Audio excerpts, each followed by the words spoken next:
was a cold summer night. The streetlights was shining down on the roads outside my friend's big red house.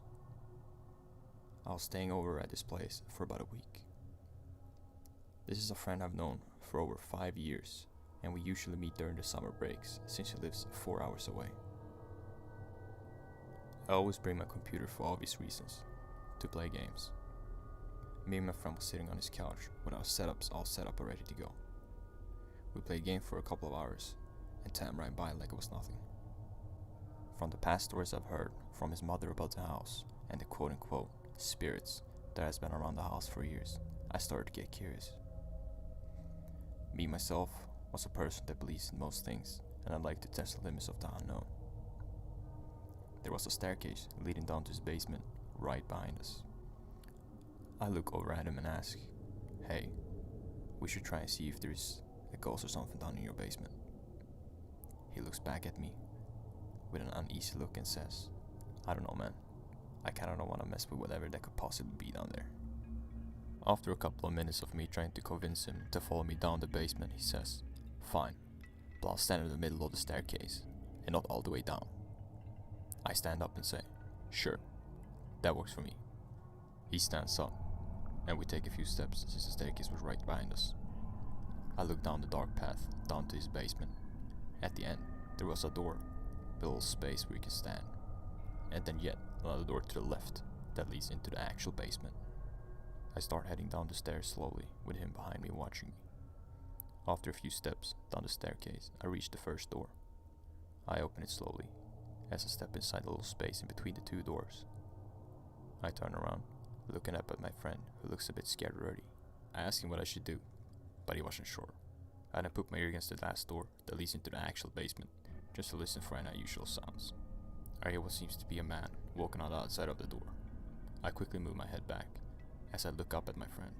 I told him what I heard, but he wasn't sure if I was telling the truth or not.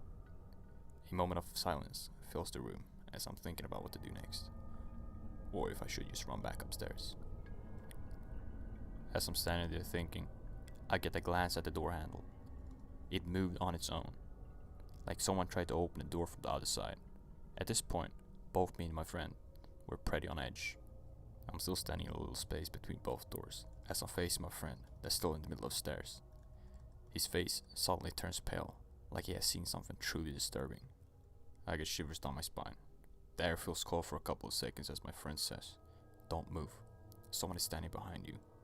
My first thought was to hold the door open in case whatever was behind me tried to close me in. I was trying hard not to panic. After about 30 seconds, I decided to quickly run back upstairs, with my friend in front of me doing the same thing. The door was still open. As we sat back down on the couch, we started talking about what happened, and we were both confused about what could have been behind me. My friend tells me that it was a big black character that was towering over me from behind, slowly putting its arms around my neck before I ran back up. I was truly horrified. We kept talking about it for about 30 minutes. He even painted what he saw on a piece of paper. We decided to contact his mother, who has been claiming she's a medium that can see and communicate with spirits. We called her and told her what happened, and she quickly told us to make it go to the light. She told us how to do it and where to do it. We thought, why not try? It's better than nothing. For this to be possible, we had to go back down and open the last door so it can come up from the basement to us. We went back to the staircase, looking down at the dark doorway. I slowly made my way down alone, since my friend was still too scared to go down. I reached the little space between the doors once again, as I put my door on the handle that leads into the actual basement. I pulled the door handle down. Right as I do, I quickly flung the door open, getting a quick look into the basement. As I look into the darkness, I see a tall black character standing in the corner with white glowing eyes. At the same time, I ran back upstairs. I sit back down next to my friend as I tell him what happened. Both our hearts pumping fast. We quickly got to our positions as we were told by his mother. We closed our eyes, thinking about the light and water falling down our bodies, almost like the water was made of gold. We can feel and hear the thing going up the stairs slowly, with loud, heavy steps. It slowly goes up, past us both. We can feel his presence as it makes its way towards the light. Just as It touches the light. It turns back around, slowly making its way back down the stairs, down into the basement again. We hear it walk back down, still too scared to open our eyes. As the step stops, we open our eyes and look at each other, realizing it doesn't want to be saved.